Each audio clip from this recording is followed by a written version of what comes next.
Hey everyone, John LaFreitas, I'm a local realtor in the Greater Toronto Area, and today I'm bringing you a video to update you on what I predict the Bank of Canada will do in 2 days' time on January 24th, because that's the next cycle for their rate announcement. First, before I get into that, let me take you through kind of the importance of why this announcement could set the stage for what 2024 will look like.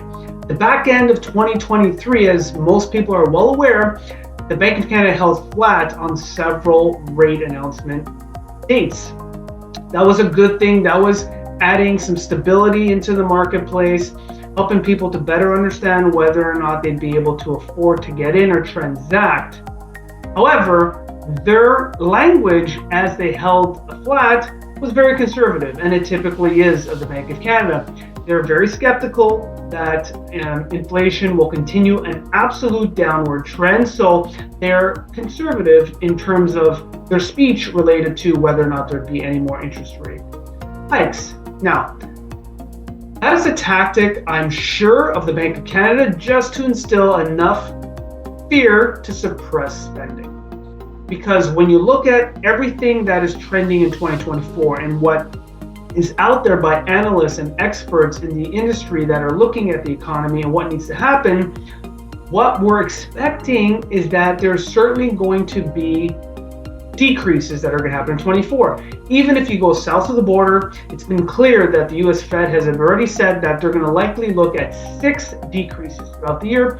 That's going to drive prices up in the US, and you know that Canada follows suit, which means there will be decreases. The question is, how early will those decreases come? So basically what I'm trying to say is their language is going to be very concerning to a certain extent. They're going to try and instill just enough fear in the consumer to continue to suppress, because let's face it, they think we're babies and they have to treat us as such, at least that's what they believe, in order to ensure that inflation keeps coming down. Now, the latest inflation numbers for December that came out a few weeks back indicated a 30 basis point increase from 3.1 to 3.4 inflation uptick. Now, do we want to see that? Of course we don't. We'd love to see that trend hold flat, ideally, because let's face it, it was December, and traditionally in the month of December, you're going to find a slight uptick in spending because it's the holiday. People are out spending more. So I'm not overly concerned by that number. It would have been great if that had at least held flat. It didn't. So I think that is going to further bolster the Bank of Canada's language on Wednesday to further state that they're not looking at any forthcoming soon price decreases, again, to ensure that we suppress spending. Now, I don't necessarily believe that will be the case.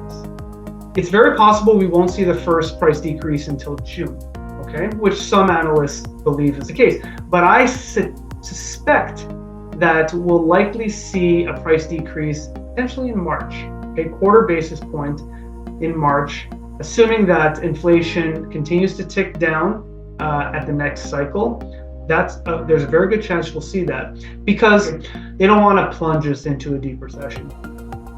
So I expect they're probably going to put a quarter point in there, see what it does, and then potentially even hold at the next cycle.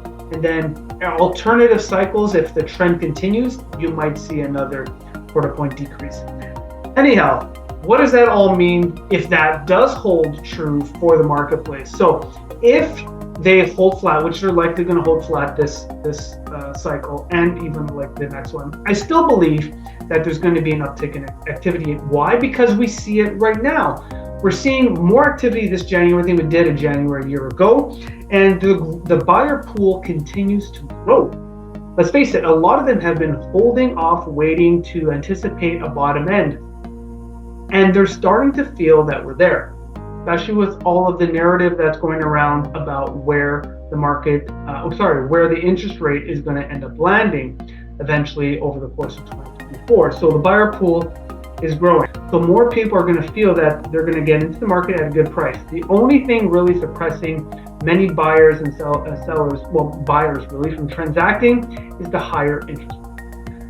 So the equivalency of a 10% market decrease and a 1% interest rate decrease, at least at that price point, is relatively the same. All this for me to express, to try and tell you that there is not going to be a massive value difference in trying to wait out the interest rate change, because you're gaining on the bottom end right now on the pricing. Okay, that all depends, of course, on what sort of a property you're looking to transact in. But hopefully that at least gives you a little bit of perspective on whether to wait or transact or what to do in this market increase. So essentially, if you're looking to buy at the bottom end of a market, get in there now, buy it now, because it's unlikely it's going to go down much further, given everything I talked about the growing buyer pool and rates that are going to start to drop soon. Hey, I hope that was helpful. I hope that wasn't too much rambling of information. I love to get off on this topic. When I get going, I really try and just tell you everything that I feel.